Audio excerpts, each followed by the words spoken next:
Hey guys, welcome back to the channel. In today's video, I'm going to be showing you guys how to use options to hedge a long stock position. Particularly, we're going to be taking a look at SPY, and at every month, at the start of the month, we're going to hedge our long position of 100 shares using options that expire at the end of the month, and this will roll month to month. I'm not going to be talking about dynamic hedging, but I do have some videos and tutorials on that, and I was curious to see what the results were using this method. You are going to need some options data to run this backtest, and as long as you have the delta, the expiration, the strike, and the mid price or the options price on the opening day, then you should be able to run the script. Now, as you see, we're going to start at the beginning of 2022 all the way to May of 2023. This date column is the trading day, and we're going to focus solely on puts since we're long 100 shares of SPY.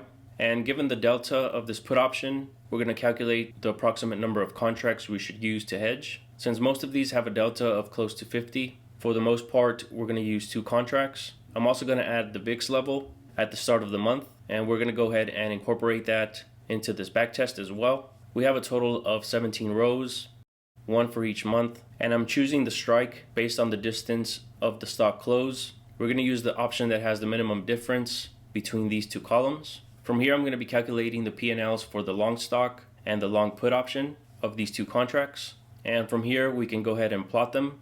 And at expiration, we see that our hedge version without using dynamic hedging outperforms the SPY outright. What would be the results if we integrated the VIX level? More specifically, what would happen when the VIX is less than 20? As this may be the time when the SPY is consolidating or trading within a range, waiting to move up or down. So in this case, when the VIX level was less than 20, we would hedge our position. And as you see from this green line, it's slightly higher than our hedge position where we buy puts every month. But we do see it has a larger drawdown, so it might be a little bit more volatile. Now, since 2022 was mostly a declining year, hedging the long stock position may not be worth it in a bull market, but I just wanted to review the hedging without being dynamic. Now let's go ahead and take a look at the code. Alright, so we start off by requiring some packages. We're going to get data from Yahoo Finance for both the SPY and the VIX.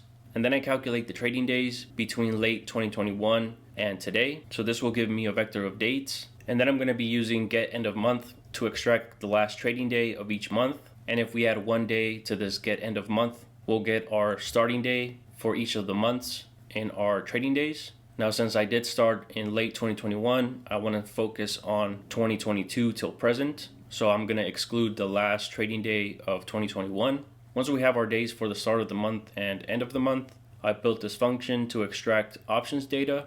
And again, we're just going to focus on puts. Once we gather those options, I'm going to add the column to track the distance between the close and the strike price and return the one that has the smallest difference. Once we have that function built, I'm going to use lapply to pass in the dates to the function we just built and return the options. Now, to get the number of contracts we need to hedge for every 100 shares of SPY, I'm just going to divide 100, which is our position, by the delta of each option multiplied by 100. I'm going to add the VIX level as a column, and I just want to focus on certain columns so that my data frame doesn't get too large. We're going to output the results, and it generates this table. Now, to get the pricing at expiration, I'm going to add the closing price on the expiration date for the SPY.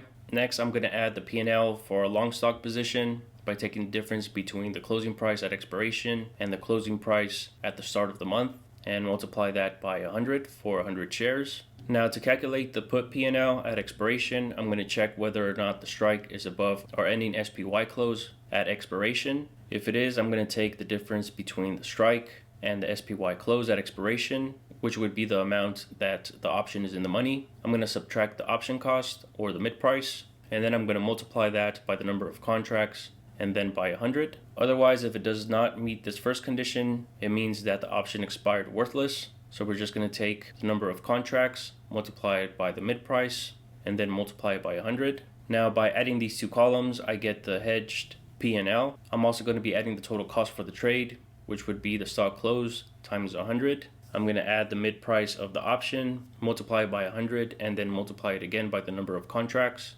And then to get the percentage return each month, I'm going to divide our hedge position, P&L, by the total cost. And then I'm going to convert our returns into XCS objects so that we can use performance summary to plot the results or the performance. Now the next block just incorporates the VIX. So if you want to use a different level, you would change it in line 116. And this time we only need to calculate the P&L whenever the VIX level is less than our condition. Otherwise, we're just going to assign a 0 for the times that we did not have to hedge. And again, we're going to calculate our P&L for our hedge position, the total cost, and the percentage return, and convert that percentage return into an XTS object, merge it with our first results, and then plot all three. So this is how I went about plotting the performance of a non-dynamic hedge using options. As long as you have options data, you can test practically any ticker and see the performance. Well, with that, guys, this concludes the video. I hope this was useful information. I'll leave a link down in the description area to my Patreon where you can find the script. Please consider subscribing to the channel if you haven't done so already. Thank you so much for watching, and I'll see you guys in the next video.